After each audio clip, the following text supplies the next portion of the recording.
I never imagined a single sentence could split my life clean in half, the before and the after. But that afternoon, 1 month after my wife died, my late wife's attorney leaned toward me over the phone and said the words that froze the air around me. "Mr. Aldridge, do not tell your daughter about this." Not yet. That was the moment my world tilted. Before we continue, please subscribe to the channel and let us know where you were listening in the comments. Because if a lawyer says something like that, especially about the only child you have left, it never means anything good. Before I go any further, let me introduce myself. My name is Henry Aldridge, 70 years old, retired archivist, widower of a woman who loved order, evidence, and truth more fiercely than anyone I have ever known. My late wife, Maribel, had been gone for exactly 30 days. The house still carried the faint scent of her rose lotion, something subtle, something warm, and every time I opened the linen closet, it drifted out like a ghost. It was both comfort and punishment.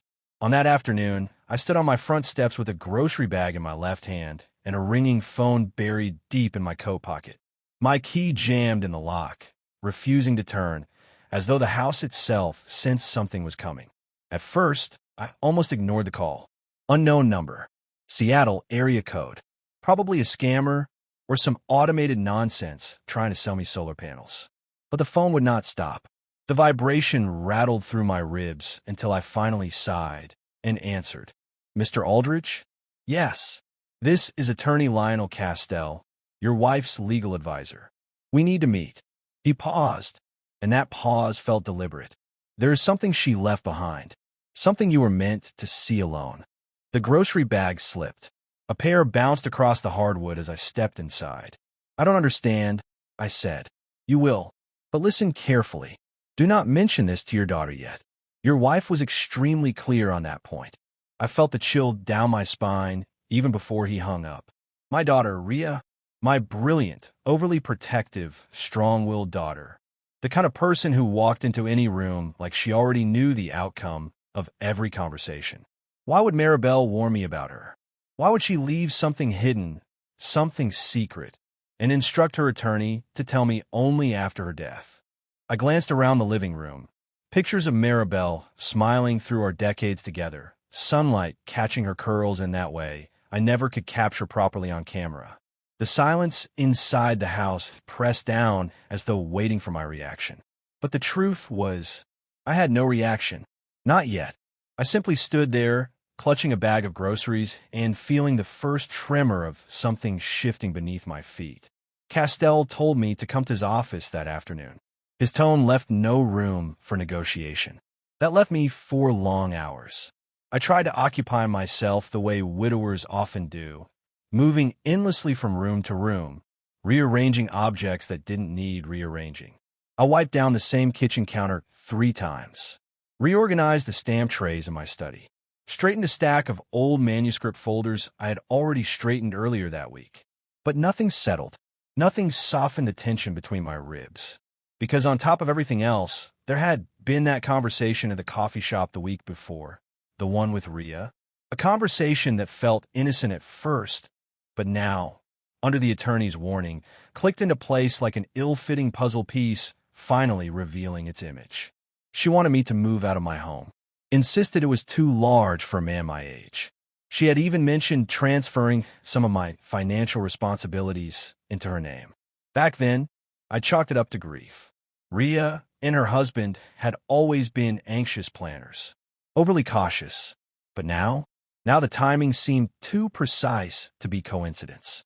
By the time I drove into the city toward Castell's office, I already felt the shadows shifting behind me, subtle but unmistakable. I had no idea that what Maribel left for me would drag me into the darkest months of my life. Nor did I know that her warning about my own daughter would unravel everything I thought I knew about family, loyalty, and the quiet face of betrayal. But that revelation was still ahead, waiting, in an envelope sealed with wax the color of dried blood. The drive into the city took me barely 20 minutes, though it felt longer. The sky hung low with pale, flat clouds, the kind of weather that promised rain but never committed. Seattle traffic hummed around me, But my mind was too focused on that envelope Castell mentioned. The envelope Maribel left behind. The envelope I was not allowed to mention to my daughter. Castell's office was in an old brick building near the waterfront. Narrow hallways, high ceilings, the faint scent of lemon polish and paper that had lived too many years. I took the elevator, which groaned the entire way up as though protesting every floor.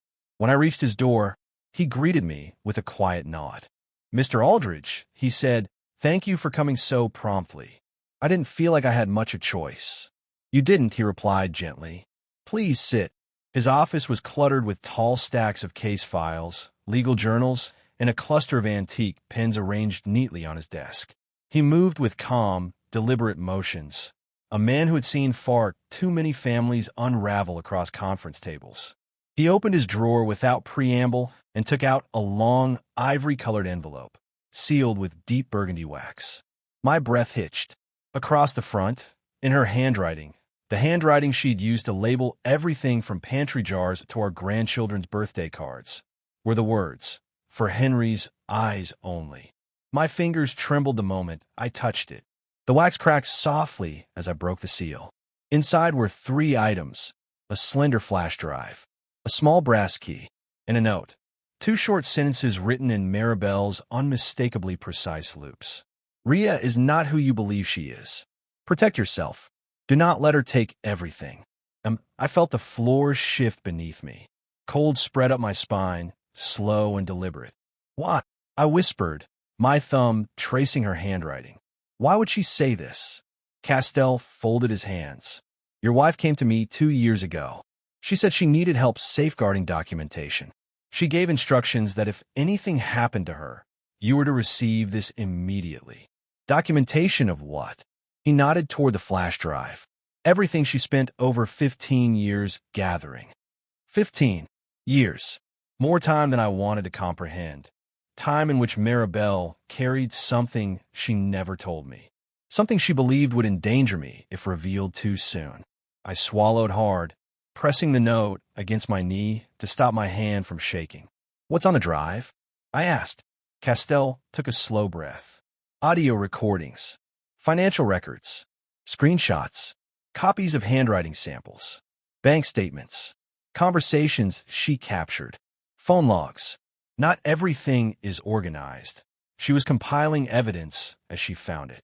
"Evidence of what?" The words came out low, fragile. His reply was careful but firm.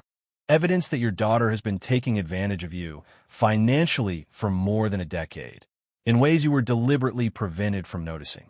I didn't realize I'd leaned forward until my cane clattered to the floor. "No," I muttered. "No. She wouldn't. She couldn't." But Maribel's handwriting stared back at me. And she had never lied to me. Not once. Not in more than 40 years of marriage. Castell rose, picked up my cane, and placed it gently back beside my chair. "You don't have to believe it yet," he said. "But you do need to prepare yourself for what you're about to see."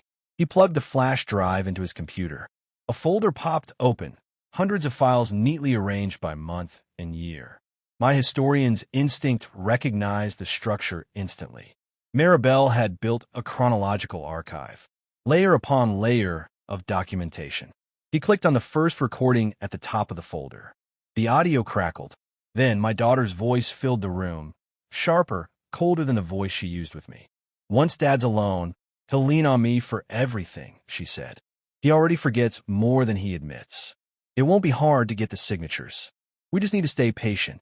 A second voice, her husband, Rowan, replied, low and calculated. "Stay patient and stay close. He trusts you. That is the key. When the time's right, we'll move on the accounts."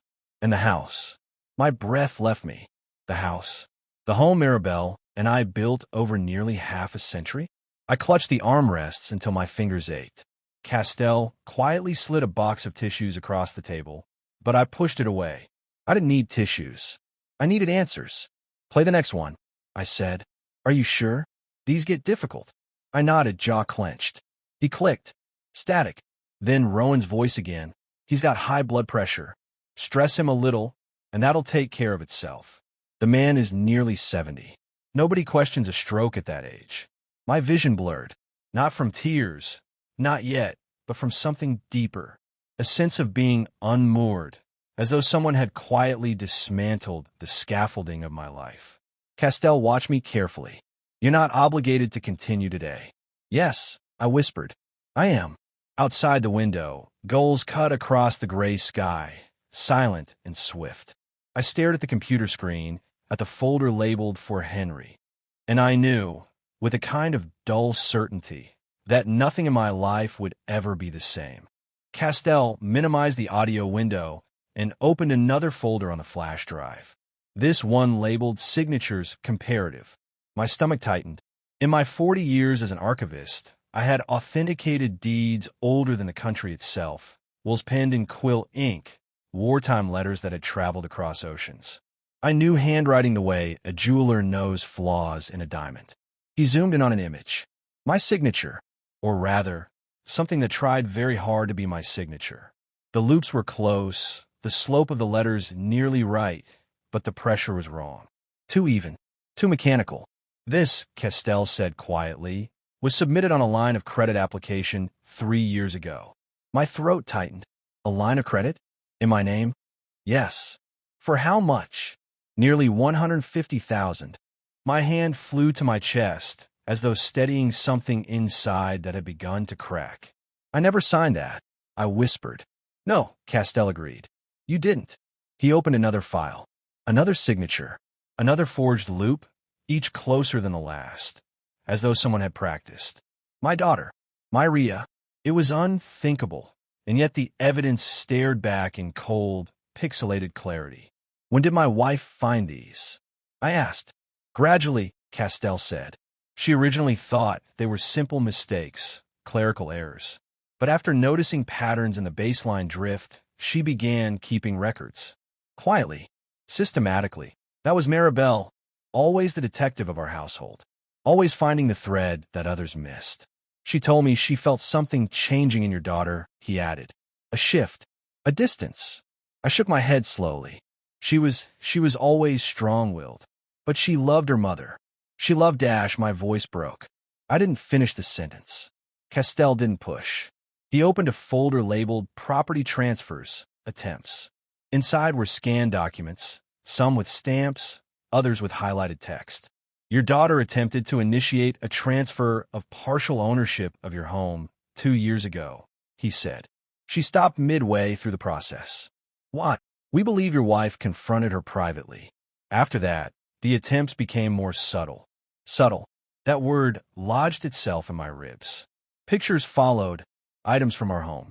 Antique chairs, old stamp frames, a turn-of-the-century writing desk given to me by my mentor. Sold, for amounts that made my blood run cold. Who authorized these sales? I asked. We have reason to believe Rhea arranged them through third-party buyers. I closed my eyes. Maribel had been finding pieces of our life disappearing long before I noticed. And instead of telling me, she gathered proof. Protected me silently. The weight of that selflessness sat heavily on my shoulders. Castell clicked another folder. Audio. Home recordings. My heart hammered. The first clip opened with muffled movement, the sound of someone rummaging through drawers. Then Rhea's voice emerged, low and tense. He's becoming more forgetful. If we wait too long, his accounts could get locked up legally. We need access sooner, not later. Rowan replied, then push the medical angle. Get a doctor to vouch that he's losing cognition. A pause. Then, chillingly casual. And after that, it's all easy. I gripped the desk until my knuckles whitened. Forgetful? Losing cognition? Easy?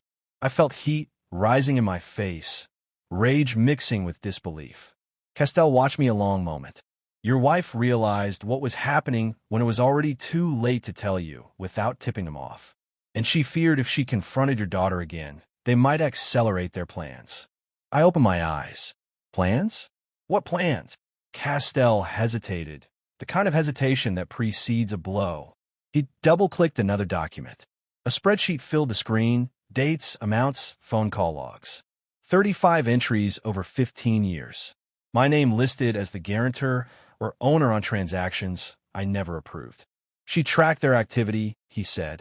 Every withdrawal, every forged document, every attempt to assert control over your finances.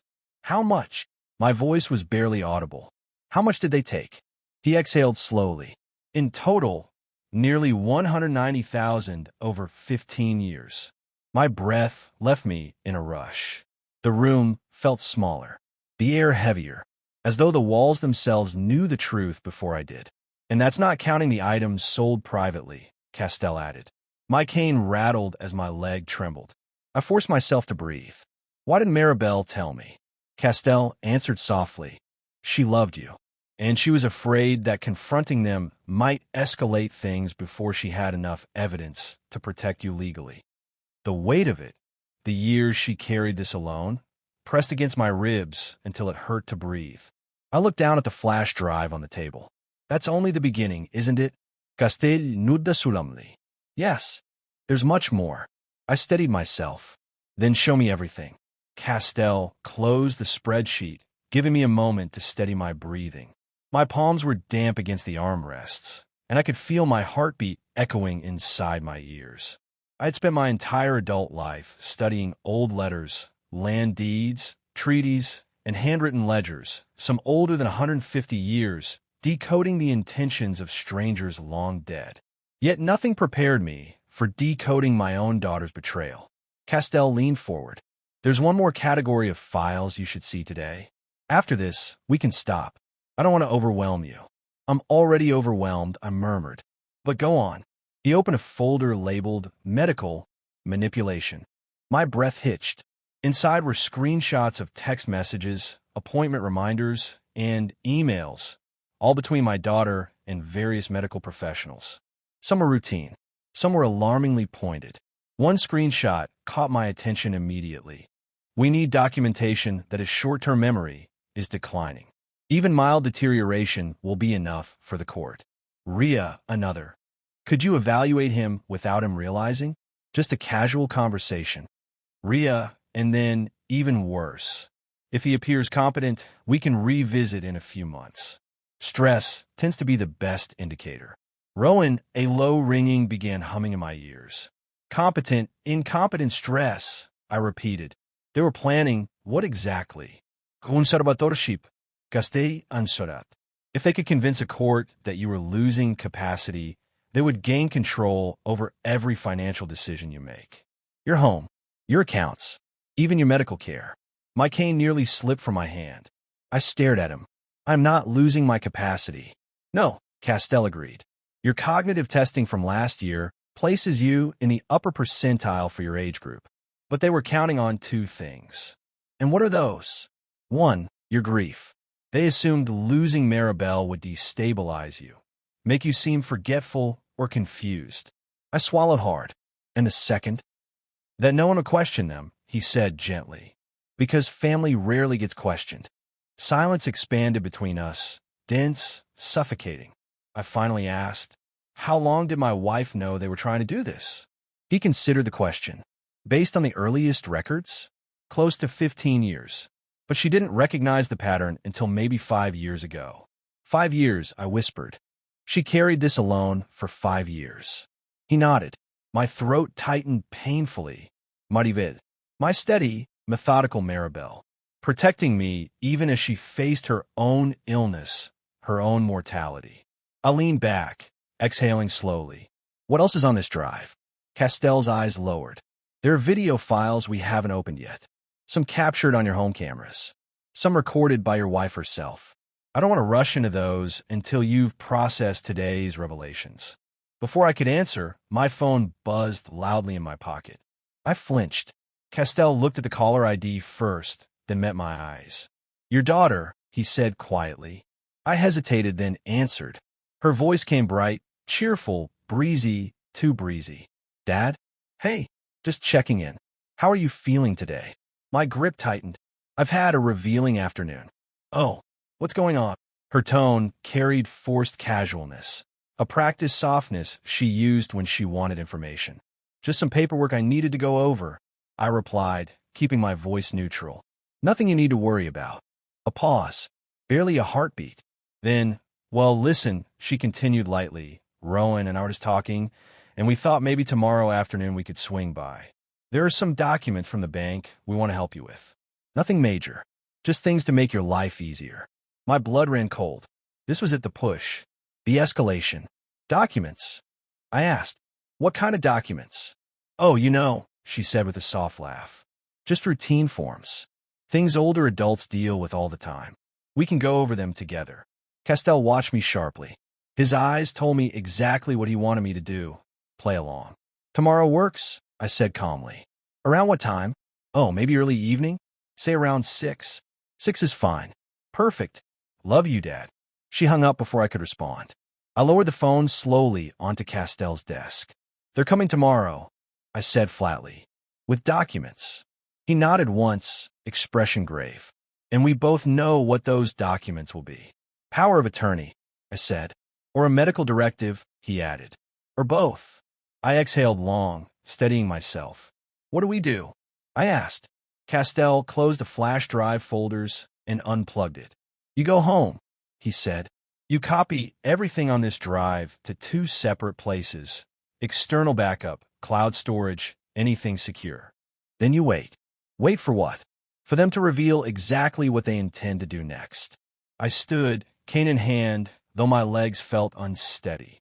Castell placed his hand gently on my shoulder. Mr. Aldridge, this is only the beginning, and I need you calm, alert, and ready. I nodded. But as I stepped into the hallway, a cold truth settled over me. Tomorrow, my daughter would walk through my front door. Not as family, not as a helper, but as someone who believed I was one signature away from no longer owning my own life. The wind cut sharp against my cheeks as I stepped out of Castell's building. My cane tapped rhythmically against the concrete, though my steps were uneven. I must have seemed far older than my 70 years, not because of my body, but because of what I carried in my mind now. My daughter, trying to take my life apart a signature at a time. The thought gnawed at me as I drove home, knuckles white against the steering wheel. The city passed in blurred grays, wet pavement, brick buildings, murals half covered by scaffolding. A seagull circled above a dumpster behind a fish market, cawing like it knew secrets. By the time I reached my house, the clouds had darkened into a deep silver. Rain hovered, threatening, but not yet falling. Inside, everything looked painfully normal. Maribel's throw blanket folded neatly on the couch. The framed photograph of us on our 30th anniversary trip to Montreal. My well-organized study. The universe where I always knew exactly where every scrap of paper belonged. I placed the flash drive on my desk as carefully as if it were an explosive device. Then I did exactly what Castell instructed. I made 2 backups, one on an external hard drive, one encrypted and uploaded to a cloud account I rarely used. I labeled everything meticulously. My old habits kicked in. Organization was my refuge. Whenever life became chaotic, order was the rope I grabbed to keep myself standing. After I finished, I sat back in my chair and closed my eyes. Ria is not who you believe she is. The line from Maribel's note echoed through me. I had spent decades believing I understood people through their handwriting, that the loops, slants, and strokes told the truth about their character. But nothing in my daughter's script had ever hinted at this. Had Maribel seen something I didn't? Had motherhood made her more perceptive than I gave her credit for? Grief muddled every memory. My thoughts jerked back to the present when my phone buzzed across the desk. A text from Rowan. We'll bring the notary along tomorrow.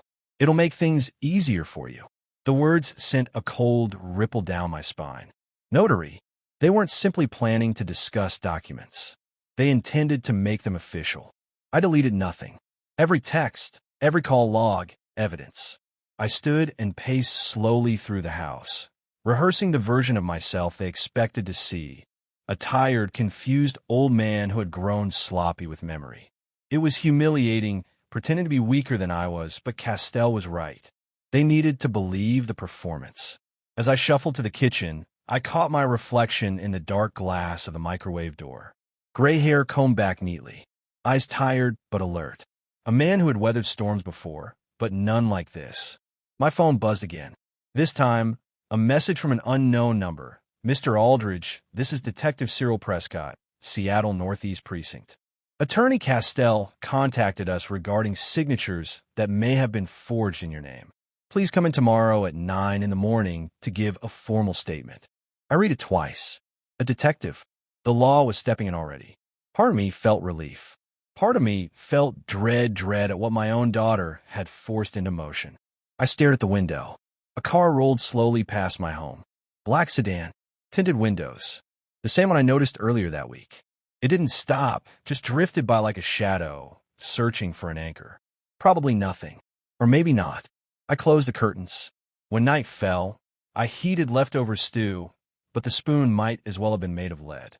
I couldn't eat. My stomach churned with too many truths in too short time. Eventually, I gave up and returned to my study. That's when my laptop chimed, the familiar tone of an incoming video call. Eloise, Ria's younger sister. My daughter who lived nearly an ocean away in Copenhagen. Her face appeared on screen, bright, intelligent eyes, framed by hair tied in a loose bun. Bookshelves behind her, half filled with environmental policy journals. She was always the academic of the family, the dreamer, the tender one, my two girls. Dad, she said, voice soft with concern. You look shaken. What happened? I want to protect her from this. From all of it. She was thousands of miles away, and part of me hoped distance would shield her. But a man can only carry so much alone. I need to tell you something, I said. Something about your sister. Her eyebrows drew together. Is she okay? Is it an emergency? Oh, she's fine, I said, then quietly added, too fine. Dad, what does that mean? I hesitated. Then, finally, how much do you know about Ria's finances? Her face paled. Why are you asking? Just answer me. Well, Eloise swallowed. She asked me for money last month. Quite a large amount. Said it was for an investment Rowan found. Time sensitive. She made it sound urgent. How much? A little over 9,000. I gave her half. It was all I had. My chest tightened. She told me she'd repay it soon. But Dad, something felt wrong. Her tone, the urgency, the secrecy. I thought it was my imagination. No, I said quietly. It wasn't. A silence stretched between us. Then Eloise whispered, Dad, what's happening? I leaned back, the truth heavy in my lungs. I'll explain everything soon. But for now, I need one thing from you. Anything. Don't contact your sister. Not for the next few days. Not until I tell you otherwise. Her voice trembled. Dad, you're scaring me. Good, I said. Be cautious. Please. She nodded slowly, fear in her eyes. After we hung up, I sat staring at the blank screen, feeling the weight of two daughters pulling me in opposite directions. One with betrayal, one with fear. Tomorrow, everything would accelerate. Tomorrow, my daughter would bring a notary to my home expecting me to surrender my life. And I, an old archivist who had spent a lifetime preserving truths, would finally show her what truth truly looks like. I didn't sleep that night. Every time my eyes closed, I saw the forged signatures. Heard my daughter's voice on those recordings. Saw the spreadsheet of money quietly siphoned away over 15 years. By dawn, I had accepted a truth I never imagined I would face. I was preparing to defend myself against my own child. At precisely 9 in the morning, I arrived at the Seattle Northeast Precinct. The building was harsh, utilitarian, gray walls, fluorescent lights, scuffed tiles. A young officer at the desk directed me to the 3rd floor. Detective Prescott will see you up there, sir. The elevator was broken. Of course it was. So I took the stairs, one slow step at a time, my cane tapping methodically with each ascent. Outside the detective's office, Attorney Castell was already waiting, sipping coffee from a paper cup. Morning, Henry, he said. Long night. I've had better. He nodded sympathetically. Let's get this part over with. Detective Cyril Prescott greeted us with a firm handshake. He was in his early 50s, with graying temples and the weary look of someone who had heard too many domestic cases and seen too few of them end cleanly. Mr. Aldridge, he said, motioning for us to sit. Attorney Castell briefed me on what you're dealing with. I'm sorry you're going through this. Financial abuse by family members is more common than you'd think. The words landed like a blow. He gestured to the table, where 3 documents lay under protective sleeves. "These are the line of credit applications submitted in your name," he said. "I want you to look at them closely and confirm whether these are your signatures." I leaned in. Even through the sleeves, the ink looked wrong, too fresh, too uniform. "No," I said. "The M stroke is incorrect. The pressure on the downstrokes is uneven, and I've used fountain pens for decades. These were written with a roller ball." Prescott raised an eyebrow. "You know your handwriting well." "I spent 40 years authenticating historical documents," I replied. "Fraudulent signatures were part of my profession." "Then this next part will make sense." He turned to a woman standing near the corner of the room, a forensic handwriting analyst with her hair in a neat braid and small, precise glasses. "This is Dr. Nora Lee," Prescott said. She examined the signatures. Dr. Lee gave a small, respectful nod before speaking. "Mr. Aldridge, your daughter made the same 3 errors repeatedly. The slant is too consistent, the pen pressure too uniform, and the loop of your capital H has a distinctive closure she couldn't replicate accurately." She held up a reference sheet. "Your authentic signatures display variability, the natural kind that comes from decades of writing. The forgeries display none. They are practiced, not lived." Her explanation was clean, clinical, but it still felt like someone had peeled back the skin of my life and exposed raw flesh. "And there's more," she added. She pointed at the dates. All 3 forged applications were submitted within 2 weeks of one another, roughly 15 months ago. But the timestamp data from your travel records show you were in Vancouver at an archivist conference during 2 of those dates. Prescott turned to me. "So you couldn't have physically signed these?" "No," I whispered. "I couldn't have." Castell leaned forward. "The prosecution case is nearly complete already. What we need now is your formal statement." Prescott clicked his pen. "Mr. Aldridge, tell me in your own words, when did you first become aware money was missing or documents were falsified?" I swallowed. "Yesterday," I said. "My wife, she died a month ago. I thought her passing was the worst thing that would ever happen to me. But then I received the envelope she left behind. Inside was evidence she collected for years. She never told me because she feared my daughter and son-in-law would escalate their plans." Dr. Lee paused her note-taking. "You're saying your wife uncovered this long before you did?" "Yes," I said. "She protected me privately. I only wish she'd told me sooner." Prescott nodded solemnly. "Mr. Aldridge, I am sorry. Your daughter's actions fall into the category of felony financial abuse. And based on what you've told me, it may escalate into conspiracy to commit elder coercion." His words felt both surreal and inevitable. When the statement was finished, Prescott escorted us to an observation corridor lined with thick glass. Behind it, an interrogation room sat empty, cold metal table, 2 chairs. "If we bring them in," Prescott said quietly, "you'll have the option to observe." My pulse quickened. "But we're not there yet," he continued. "They'll likely retain counsel first. Expect pushback. Expect them to deny everything." Castell put a hand on my shoulder. "Henry, this is going as well as it can, but it will get harder before it gets easier." I nodded slowly. "I understand." As we prepared to leave, Prescott handed me his card. "Call me if anything changes tonight. Anything at all, even the smallest detail." Outside, the sky had darkened with heavy cloud cover. A fine mist began to fall, the kind of rain that soaked you slowly, quietly, the kind of rain that didn't announce itself until you were already drenched. As Castell and I walked toward our cars, he spoke in a low tone. "They'll come tonight with whatever documents they've prepared. You must remember, do not sign anything. Act frail if you need to, but record everything." I nodded. "I'm ready." But as I turned toward my car, I saw it again, the black sedan parked half a block down, engine idling. Watching. Waiting. Not a coincidence. My hand tightened on my cane. Tonight, the storm wouldn't just be weather. It would be my own blood walking through my door to finish what they started. By late afternoon, the rain had shifted from a mist to a steady, rhythmic patter. It tapped insistently against the windows, the gutters, the porch railings, a relentless whisper of what was coming. I spent the remaining hours preparing the way any old historian prepares for battle. I created a scene. If Rowan and Rhea wanted to present me as a man slipping into confusion, then I would give them exactly the performance they expected.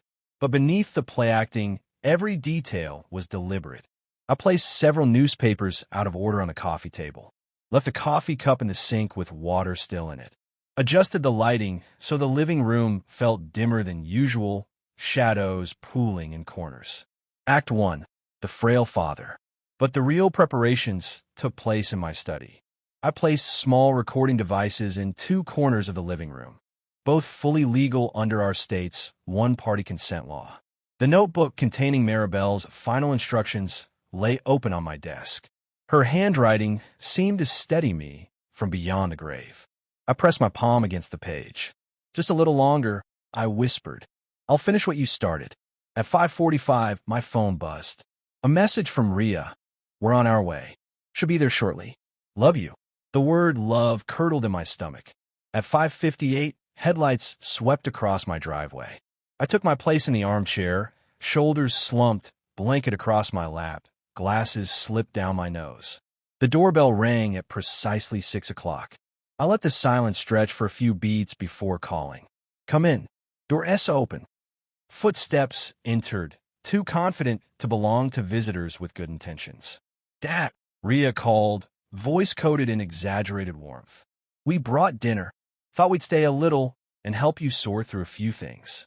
Rowan followed behind her, carrying a leather briefcase and wearing an expression of polite superiority. Behind them stood a third man, short, balding, holding a metal stamp case. A notary. Exactly as expected.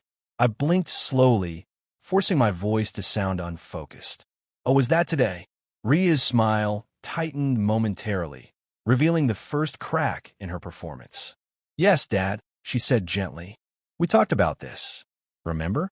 We're here to help you with some paperwork. Nothing scary. Nothing scary. Only my autonomy, my home, my freedom. Rowan placed the briefcase on the coffee table. You've had a lot on your mind lately, he said. We just want to make things easier for you. I adjusted my glasses, feigning confusion. What sort of papers are these? Just standard power of attorney forms, Rowan said casually. In case something happens. You know, in emergencies. The notary took a seat, already glancing over the documents with disinterest. Sir, I just need to verify your identity and witness your signature, he said. Shouldn't take more than a few minutes. Rhea sat beside me, placing a hand over mine. Her fingers were cold. Dad, she said softly, you've been overwhelmed. You've forgotten appointments, misplaced your prescriptions. We just want to lighten the load before something slips through the cracks. I let my eyes drift downward. I suppose that's how you both, I murmured. Her shoulders softened slightly, believing the performance. Rowan opened the folder, smoothing the documents. All right, first signature here. This grants temporary authority for us to help manage your accounts. I squinted at the page. Authority? Yes, he said. Just routine. I leaned closer, letting the shaking in my hand appear more pronounced. You know, I said quietly, my memory's gotten so unreliable lately. Could you remind me? What does this line mean here? Rhea leaned in a look. That's just legal language, she replied. It doesn't matter. The important thing is family taking care of family. Family, I echoed. I lifted the pen slowly, deliberately. The notary positioned himself to observe. Rhea held her breath. Rowan's eyes gleamed with anticipation. The house was so quiet, I could hear my own pulse. And then I dropped the pen, letting it clatter loudly onto the table. Oh dear, I muttered. Clumsy me. Let me just dash. I bent forward, reaching under the coffee table, groaning slightly as if my age had suddenly doubled. The three of them watched with thinly veiled impatience. Still on my hands and knees, I said, Rhea, do you remember that business you and Rowan started? The one from, oh goodness, how many years ago now? When you two needed quite a lot of money. Rowan stiffened instantly. Rhea's smile faltered. That was ages ago, she said.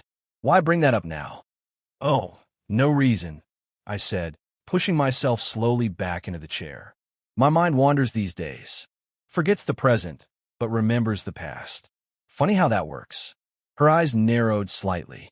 That was the moment she knew Not fully, not consciously, but something in her recognized the shift. Recognized that I was not as malleable as she expected. Rowan closed the folder, jaw tightening. "Perhaps we should go over this another time," he said briskly. But it was too late.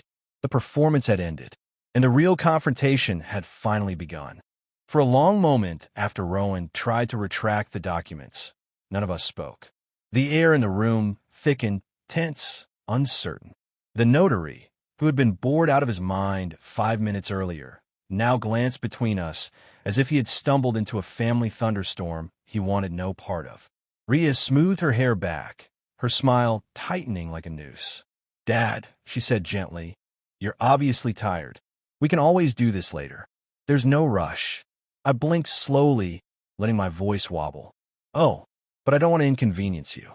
You came all this way. Surely we shouldn't waste the notary's time." The notary cleared his throat politely. "Actually, sir, it's fine if No," Rhea interrupted sharply, then softened her voice again. "No, dear, it's not fine. Dad, these are important documents. If you're not in the right mindset, we can revisit them." She was nervous. I could hear it in the pitch of her words. Rowan looked at her with barely concealed irritation. "We need to finalize something tonight," he muttered. "It's already been delayed long enough." "Rowan," she snapped on her breath. "Not now." He exhaled through his nose, a controlled attempt at patience. But beneath that veneer, the cracks were beginning to show. I leaned back in my chair, letting my blanket slip a little as if I had grown suddenly tired. "How long have these papers been ready?" I asked quietly. Rhea tilted her head, wearing that carefully curated expression of pity. "Oh, a little while. We just didn't want to overwhelm you, especially with Mom gone." She said it so sweetly that someone who didn't know her might have believed it. But all I heard was the dangerous undertone. "Now that Mom is gone, we act." I stared at Rowan. "Did you prepare these documents yourself?" His answer was too fast. "No, a firm did. Very legitimate." "Which firm?" I asked. He hesitated, a fraction too long. "That's not important," he said. "Oh," I replied, nodding slowly. "I see." Rhea shifted beside me. "Dad, you're getting worked up. Let's have dinner before we talk about anything else." She rose, smoothing the front of her blouse, and walked toward the kitchen, the practiced hostess. Rowan followed stiffly, whispering something sharp in her ear. The notary sat awkwardly on the edge of the couch, clearly wishing he could evaporate. I took that moment to slide my hand into the pocket of my cardigan and turn up the gain on the tiny recorder clipped inside. From the kitchen came the low murmur of voices, tense, panicked. "Why did he bring up the old loan?" Rhea hissed. "Because he remembers," Rowan whispered back. "You said he was slipping." He is. He must have had a moment of clarity. A moment of clarity that could ruin everything. Their voices dipped lower. I strained to make out every word. "This won't work if he doesn't agree," Rowan said. "He will," Rhea replied. "We just need to push the narrative of him being overwhelmed. The doctor is ready to testify." My blood turned to ice. The doctor. They were still following through with that plan. They meant to force the legal system to see me as incompetent. My breathing remained steady, but inside, a fire lit behind my ribs. After a moment, they re-entered the living room, faces arranged into perfect composure once more. "Dinner's almost ready," Rhea said cheerfully. "But before that, Dad, we should at least go over one of the forms. Just one. That way we won't feel rushed later." She was trying to salvage the night, trying to reassert control. Rowan opened the folder again. "Let's try a simpler one," he said smoothly, sliding a new document toward me. "This one just grants us temporary rights to help manage insurance matters." I looked down at the form. It was not an insurance form. It was an expanded version of the same power of attorney document, cleverly titled with a misleading header. I tilted my head, squinting. My eyesight is terrible today. "Would you mind reading the first line aloud?" Rhea eagerly complied. "It says that we can dash—" "No," I interrupted gently. "The actual first line, not your summary." She paused, then reluctantly read. "This document grants the bearer full temporary financial and legal decision-making authority," she trailed off, then regained herself quickly. "Well, that's just legal phrasing. It doesn't actually mean dash no," I said softly. "You're right." It doesn't mean much. Not without my signature. The tone of the room shifted instantly. A subtle coldness spread from Rowan's expression outward. The notary finally stood. Sir, do you want to sign anything tonight? I met his eyes. No, I said clearly. I won't be signing anything. Ria's mask cracked. For just a split second. Dad, she whispered sharply. Why are you being so difficult? We're trying to help you. Are you? I asked. There was a tremor in her jaw. A flicker of something dark in Rowan's eyes.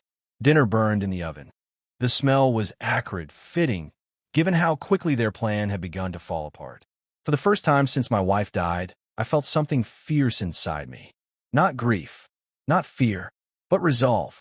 They had misjudged me, and that, I realized, was going to be their undoing. After declaring clearly that I would sign nothing, the room froze. Ria blinked rapidly, recalibrating. Rowan's jaw flexed once. A ticky developed whenever things slid outside his control. The notary took a subtle step backward, sensing the atmosphere had become less routine paperwork and more legal landmine. Ria tried to rescue the moment. Dad, she said softly, you're making this harder than it needs to be. We're just trying to support you. Without Mom, you need someone to lean on. Her use of Mom felt like a blade twisting in old wounds. I inhaled slowly. I appreciate the thought. Truly. But I'm perfectly capable of handling my own affairs. Rowan crossed his arms. Then why did you bring up old loans out of nowhere? Why did you forget we were coming tonight? Why dash? He stopped mid-sentence, biting back something more honest, something angry. I adjusted my glasses. Age makes memory unpredictable. Sometimes the past is clearer than the present. A flicker passed through his eyes. He wasn't sure if I was acting confused or if I was dangerously aware. Good. Ria forced a shaky smile. Dad, maybe we should leave the documents for another time. Let's just have dinner together. But the burning smell from the kitchen told a different story. She'd forgotten it entirely. Dinner, I echoed. Of course. Their plan had slipped so far off course that even the oven had abandoned them. Rowan abruptly snapped the folder shut. Never mind dinner. We should go. What? Ria hissed.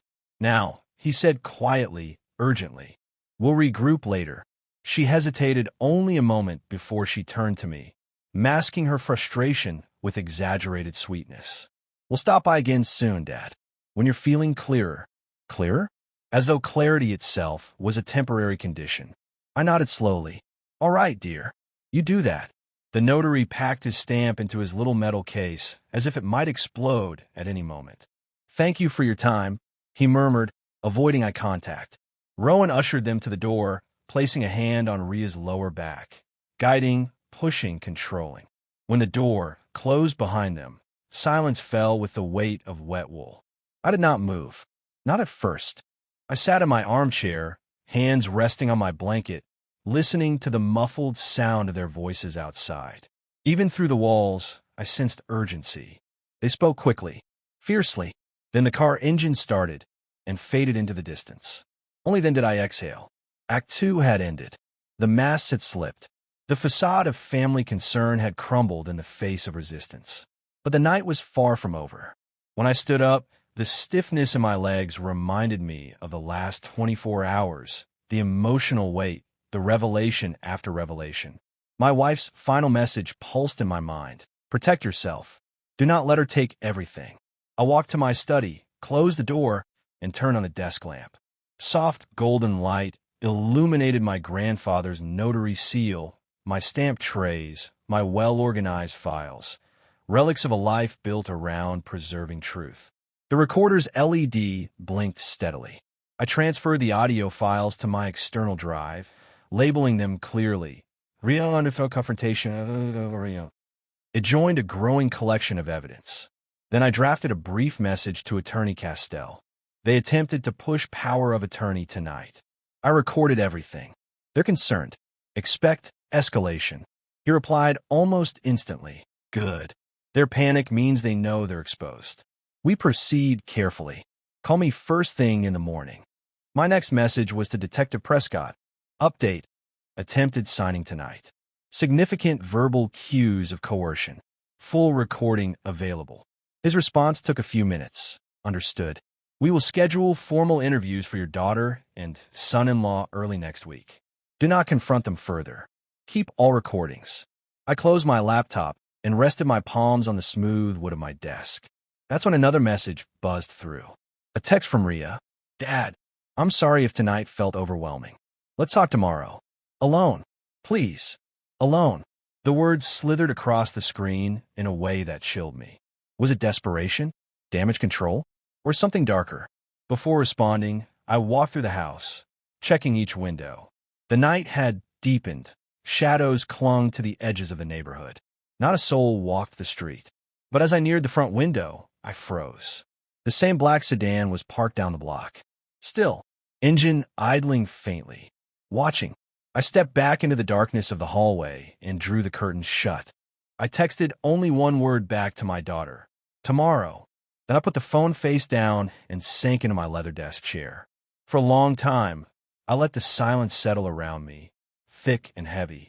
I wasn't afraid anymore. Not of them. Not of what was coming. Not even of the truth. Because now I had something they deeply underestimated.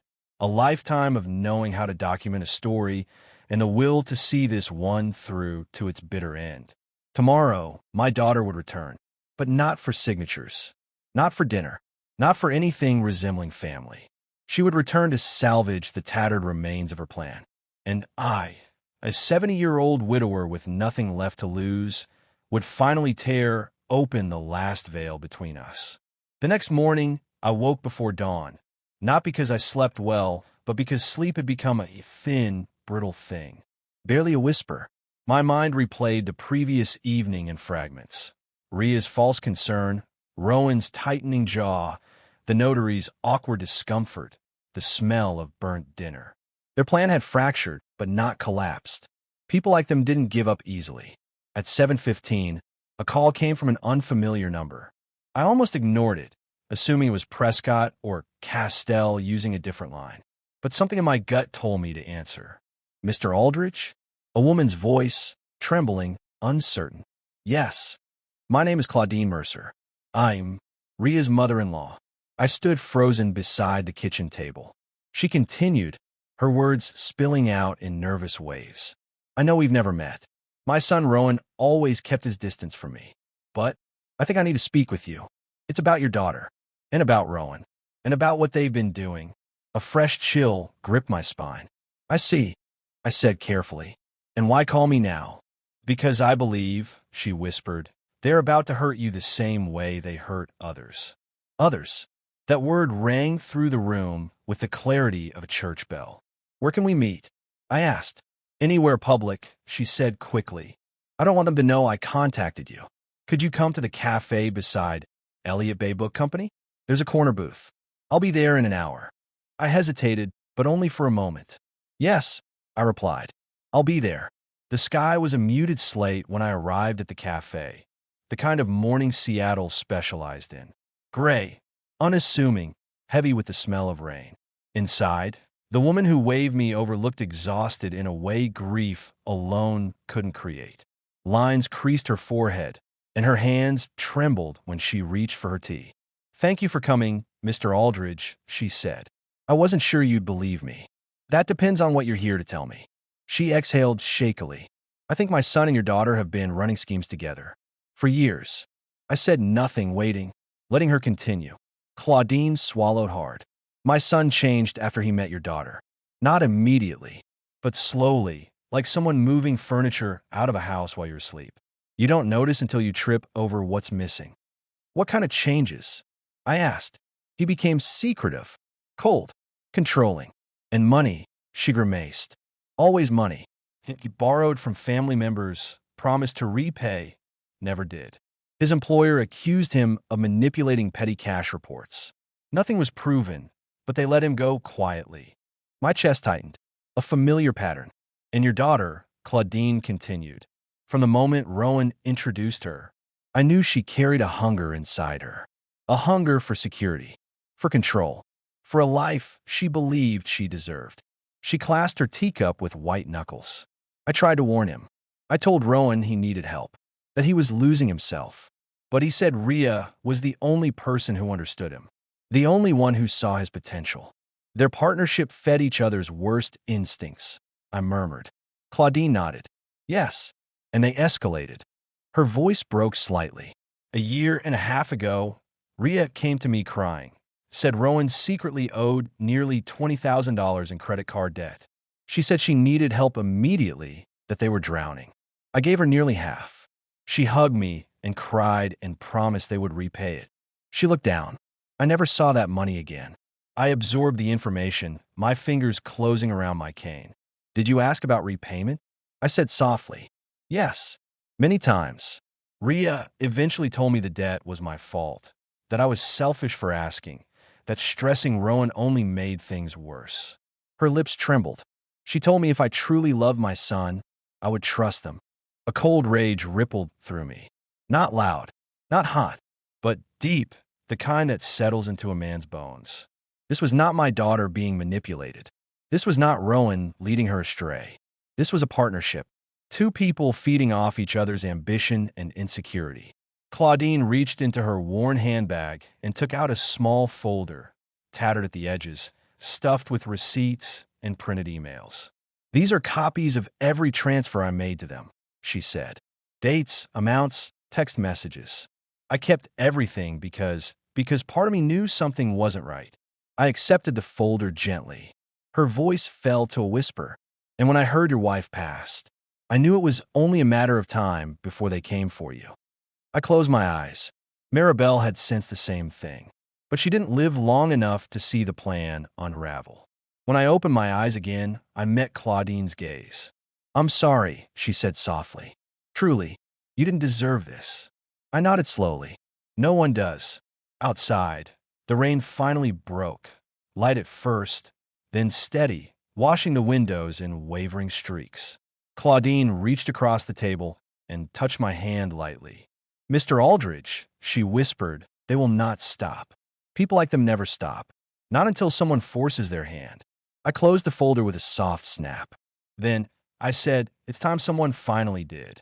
As I stepped back into the rain, cane tapping steadily, I realized something profound. Last night, I had seen the surface of their scheme, the desperation, the pressure, the attempt to take control of my life. But now, thanks to Claudine Mercer, I finally understood the full shape of what they'd been building. For years, and I was no longer just a target. I was their reckoning. When I returned home from the meeting with Claudine Mercer, the rain had shifted into a relentless downpour. Sheets of water ran along the gutters, drummed the roof, blurred the world beyond my windows. It was the kind of rain that made you feel sealed off from everything, as if the outside world had been washed away. Inside, my house felt different. Not safer, not warmer, just expectant, as though it knew I was about to open something that would change everything again. I placed Claudine's folder on my study desk. The worn edges, the trembling handwriting in her notes, the desperate hope that someone, anyone, would believe her pain. It mirrored Maribel's own quiet fight. My grief deepened, but so did my resolve. I reached for the brass key Castell had given me from the envelope, the one Maribel left, a key that belonged to a safe deposit box. A safe deposit box she opened 6 years before she died. I stood slowly, gripping my cane, and retrieved my coat. Within minutes, I was back in my car, wipers struggling against the storm. The bank lobby was nearly empty when I entered. A young teller guided me to a small consultation room, where another employee, an older woman with kind eyes, verified my ID and retrieved the box. Her hands lingered on it before she slid it toward me. Your wife instructed us to allow no one else access, she said softly. She was very specific. Of course she was. That was my Maribel. When she left the room, I exhaled slowly and opened the metal lid. Inside were only 3 items: a leather-bound ledger, a stack of small manila envelopes, and a single USB drive, labeled in Maribel's precise handwriting. If something happens to me, show this to Henry, and only Henry. My breath caught. I started with the ledger. The first page was dated nearly 20 years earlier. Rowan borrowed $100, never returned. Ria borrowed $300 for textbook fees. Return none. Gift of $500 for down payment, unacknowledged. Loan of $3,000 for car repairs. No repayment plan. The entries continued, growing in size, growing in frequency. Toward the middle of the book, the handwriting changed, slightly shakier. That was around the time she had her first health scare. Tried to discuss concerns with Henry. Chose not to. He would want to believe the best. Rhea defensive about missing antiques. Claims I donated them. Financial inconsistencies growing. Must start documenting. My heart tightened.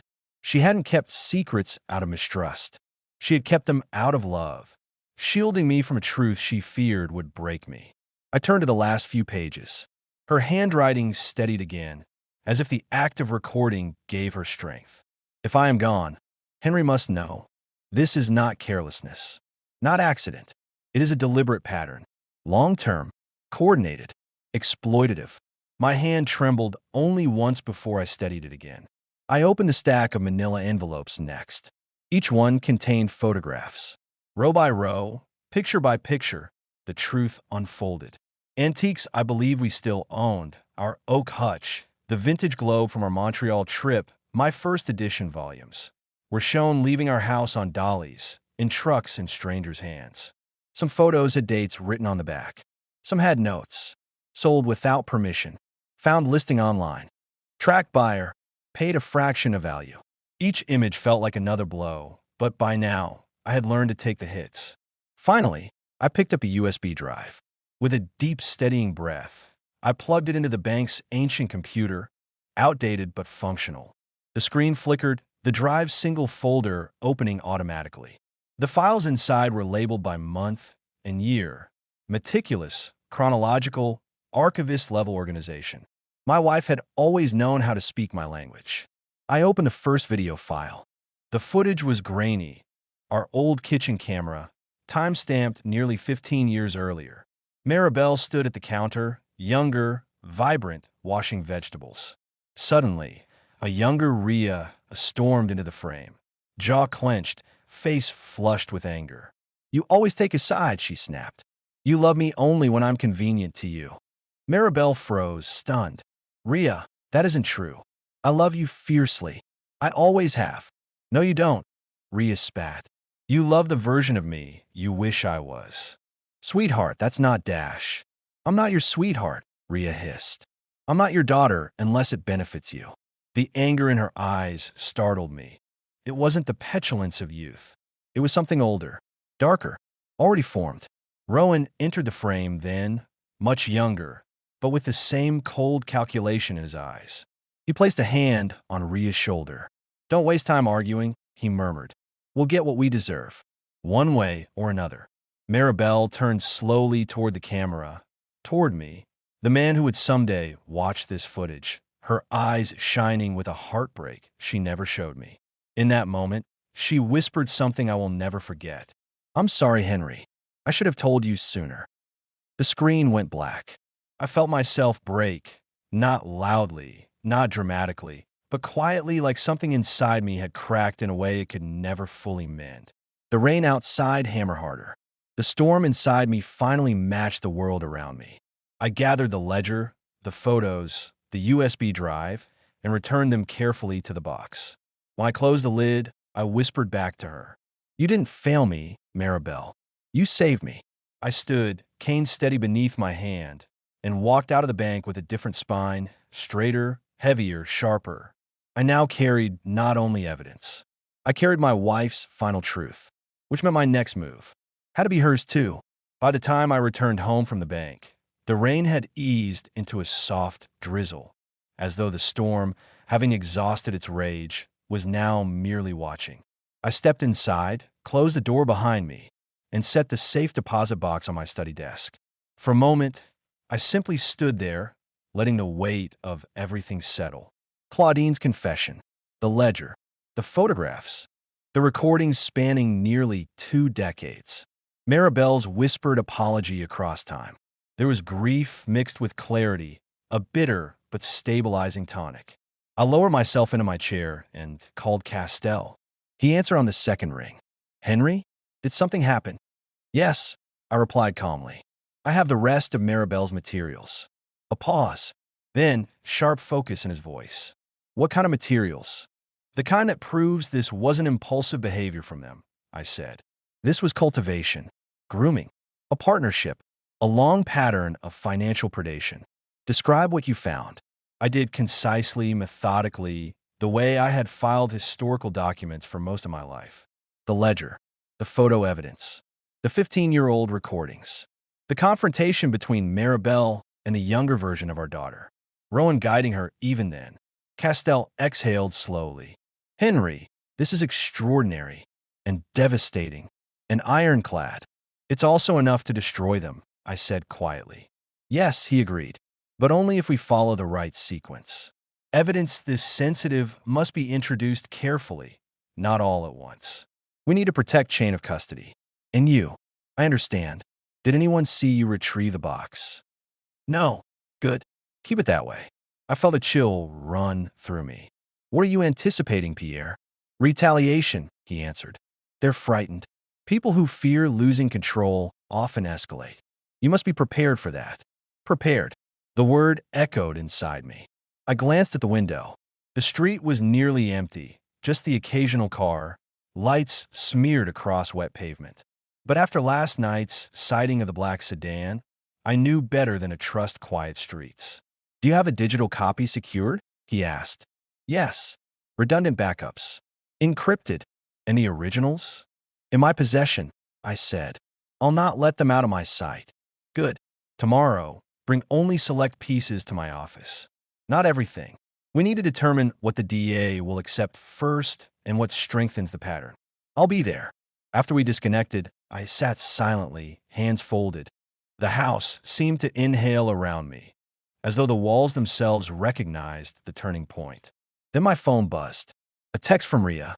Dad, can we still meet today? Just the two of us. Please. Noon. No manipulation this time. No emojis. No sweetness draped over steel. Just a short, urgent plea. I stared at the words for a long minute. Her message came again, moments later. I need to explain what happened last night. You misunderstood. I don't want things to be like this between us. Between us. As though this were a simple disagreement. A misunderstanding over dinner. Not an attempted financial coup. Not a slow, long betrayal. I typed only, yes. Noon. I put the phone down. I wasn't meeting her to reconcile. I wasn't meeting her for apology or clarity or closure. I was meeting her because you cannot dismantle a threat you don't fully understand.